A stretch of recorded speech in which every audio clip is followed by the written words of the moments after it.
When you, one of your duties as a district attorney is to make sure that there is sufficient evidence or appropriate evidence presented in a case that goes before a court, goes before a jury, correct? Yes. All right.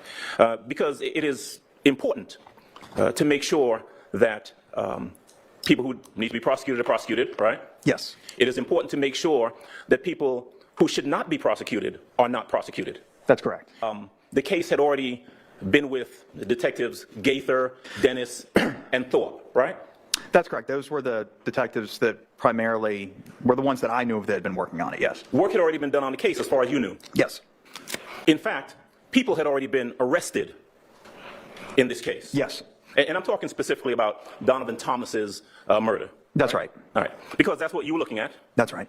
And so you knew by the time that you came into this that there were 4 people who were sitting in the Fulton County Jail who had been charged by the detectives whose name we just referenced with the murder of Donovan Thomas. That's correct. Kenneth Copeland, Shannon Stillwell, who else? Antonio Sledge and Demise and Garlington. All right.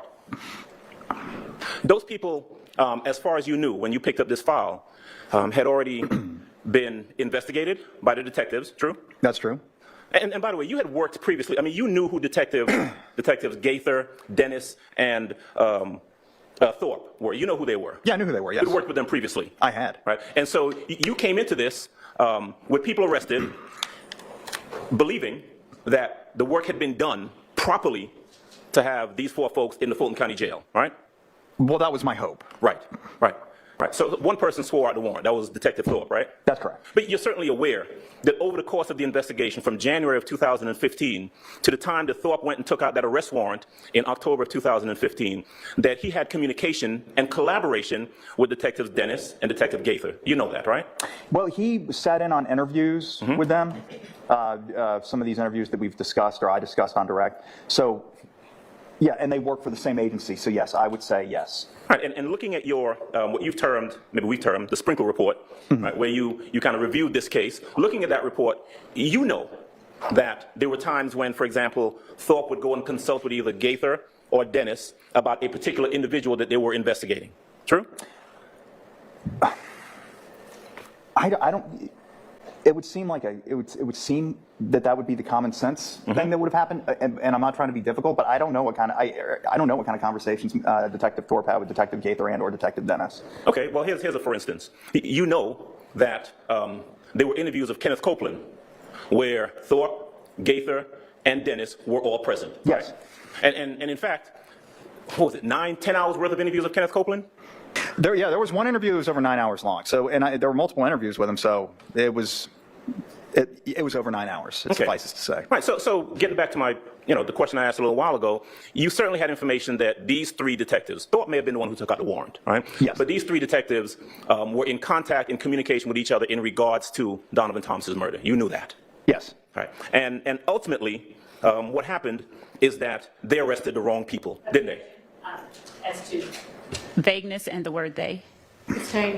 Okay. Ultimately, the Detective Thorpe with the Atlanta Police Department, after consulting or talking to Gaither and Dennis, took out for these 4 individuals, charged the wrong people with the murder of Donovan Thomas, correct? To that question, Your Honor. Sustain. When you, one of the things that you did when you first began to kind of look into what had happened in this matter is that you realized, and you said this in your report, if I'm wrong, maybe I'm reading it wrong, you correct me, okay? Okay. But one of the things that you said in your report is that it seemed as though the arrest of these individuals, and by the way, these folks were arrested. I mean, they weren't just like suspected. They were actually put in jail, right? We got that. Okay. Go ahead and ask your question. All right, get in there. You said that this was almost entirely based on the statement of Mr. Spencer Wright. Yes. When you came into the case, one of the first things that you thought to do was to really examine the statement from Mr. Wright. Is that true? Yes. And you did so? I did. And you spoke to him? I did. One of the second or third things that you did, right, just using some common sense, was to go and look for video around the location where you thought Spencer Wright would have been, right? That's right. And you did that. I did. And you were able to find it. I was. And it was pretty easy. It was. Detective Thorpe, before arresting folks based on your words, almost entirely the statement of Spencer Wright, never took the time to even go look for video where Spencer Wright supposedly would have been, did he? Well, that I don't know. You would have to ask Detective Thorpe that. Well, did you? Did you ask Detective Thorpe that? Oh. I'm sure I did. Let me guess. The answer was that he had not done it, right? I remember the answer he gave at the preliminary hearing about the video. Okay. Well, let me ask you this. When you come into the case in 2016, was there any video that had been procured from that location Which by Detective Thorpe? Where the bus stop, where Spencer Wright Yes. would have been? Yes. Was there? There was a video camera, and in the viewable area of that camera was the bus stop where Mr. Wright said that he was standing at the time of the homicide. Right. Had anyone gotten that video? Yes. Who did? It was the specific investigator was probably either Frederick Page or Jason Teague, but ultimately it wound up in the possession of Detective Thorpe.